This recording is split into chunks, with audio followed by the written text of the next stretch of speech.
Hello বন্ধুরা, welcome back to my channel. তোমরা সবাই কেমন আছো? আশা করি সবাই খুব ভালো আছো। আমিও ভালো আছি। তবে প্রচণ্ড পড়েছে কিন্তু আজকে রৌদ্র আর গরম।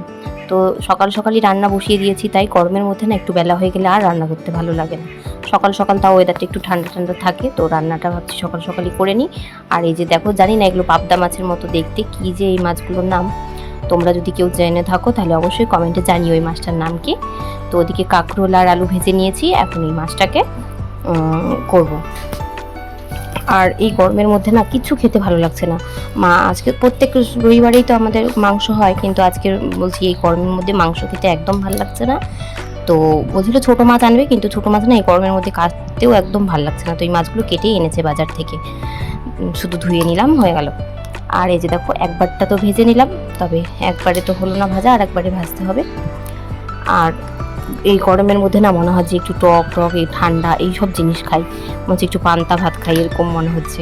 তবে ওই আর কি, কালকে রাতে যদি একটু বেশি করে ভাত করতাম তাহলে একটু পান্তা খেতে পারতাম। তো আর কি, আজকে আর ভাত নেই, তাই গরম গরম ভাতই খেতে হবে। আর কি বলতো, সারাদিন এই খাটাখাটনি করে রান্না করো, তারপরেও দিন শেষে শুনতে হয় সকাল থেকে কি করলা, এইটুকু রান্না করতে দিনটা পার হয়ে গেল। আমি জানি না কার কেমন হয়, তবে আমাকে এটা শুনতে হয়। আশা করি এটা অধিকাংশ মেয়েকেই এগুলো শুনতে হয়। আর এই মাছটা না আজকে পটল আলু দিয়ে ঝোল করবো পাতলা করে, আর মশলা যত পারি একদম কম দিব। চেষ্টা করি প্রতিদিনই ভালোভাবে রান্না করতে, কিন্তু প্রতিদিন তো আর একরকম হয় না বলো। মানে ওই একই তেল মশলা দিয়ে রান্না করি, তারপরেও কোনোদিন একটু ভালো হয় রান্নাটা, কোনোদিনও আবার একটু খারাপ হয়। তো দিন শেষে শুনতেই হয় আর কি, যে কী করো সারাদিনে, কী করলা না করলা। আর দেখো, সেই বিয়ের আগেই যদি এই রান্নাটা আমি করতাম, মানে কি বলবো, যেমনই হোক না কেন, খারাপ ভালো যাই রান্না করতাম, ওটাই আমার বাবা মা চেটে ফুটে খেত, বিশেষ করে আমার বাবা। আর এখন তো কি বলবো, আর এটাই স্বামীর আর বাবার মধ্যে হয়তো পার্থক্য। আর এদিকে দেখো, আম ডাল হয়ে গেছে আমার। আর এখানে ওই যে বললাম কাঁকরোল আলু ভেজেছি, এগুলো ভিডিও করা হয়নি আর। আর এখানে যে আমের চাটনি করেছি, গরম মানেই কি বলবো, আমের সিজনে আম চাটনি হবে না তাই কি হয়। আর এদিকে দেখো, এই মাছের ঝোলটা হলেই আজকে রান্না আমার কমপ্লিট। তো গল্প করতে করতে তোমাদের সঙ্গে রান্নাটা ওইদিকে হয়ে আসলো, আর মাঝখানে ক্লিপগুলো নেওয়া হয়নি। তো এখানে হচ্ছে একটুখানি জিরে, আদা, কাঁচা লঙ্কা, একটু ধনে গুঁড়ো দিয়ে সব আজকে মশলা বেটে করেছি, দিয়ে এই যে একটু পাতলা করে ঝোল, এই দিয়ে আজকে একদম তৃপ্তি করে খাবো। তো জানি না, আমি তো খেয়ে নিই তৃপ্তি করে, কিন্তু বাকি জনের কেমন লাগে।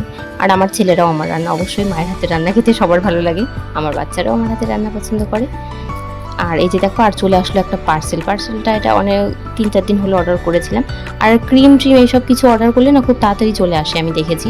মানে জামা কাপড়ের তুলনায় এগুলো অর্ডার করলে খুব তাড়াতাড়ি আসে।